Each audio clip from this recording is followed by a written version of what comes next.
भारत और रूस की दोस्ती ये तो हमेशा से ही काफी मजबूत रही है ना? लेकिन हाल फिलहाल में इस दोस्ती ने एक नया मोड़ लिया है।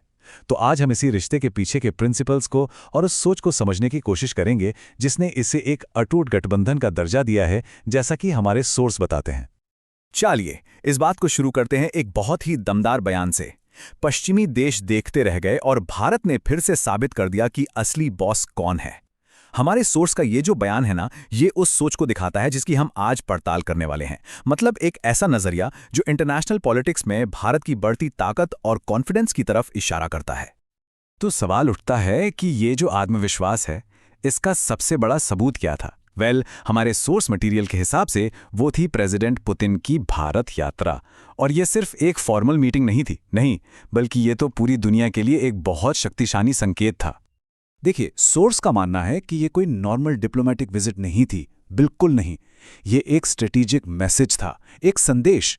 सोचिए, जिस वक्त दुनिया रूस पर दबाव बना रही थी, उस वक्त भारत का ये कदम एक बहुत बड़ी घोषणा जैसा था। इसका टाइम और इसका कॉन्टेक्स्ट ही इसे इतना जरूरी बना देता है।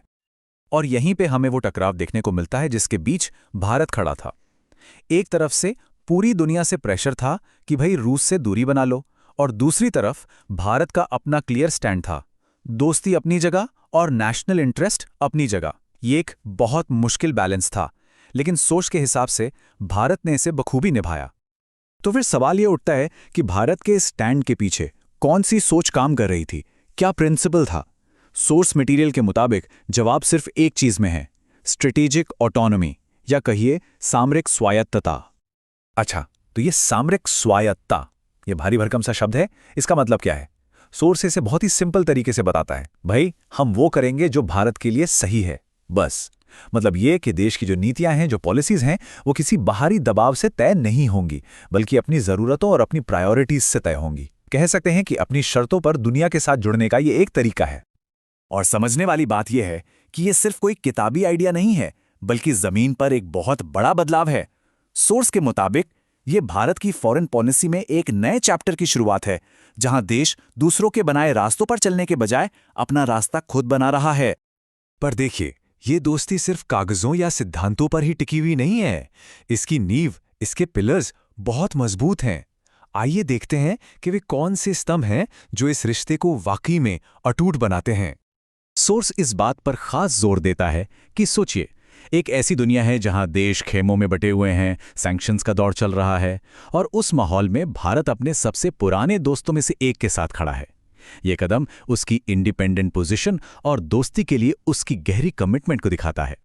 तो ये हैं वो 3 मजबूत पिलर्स जो इस पार्टनरशिप को ताकत देते हैं: डिफेंस, ऑयल और न्यूक्लियर पावर। ये सिर्फ कोई बिजनेस डील नहीं है, बल्कि सोर्स का मानना है कि ये वो बुनियाद हैं जो इस दोस्ती को हर हाल में मजबूत बनाए रखते हैं।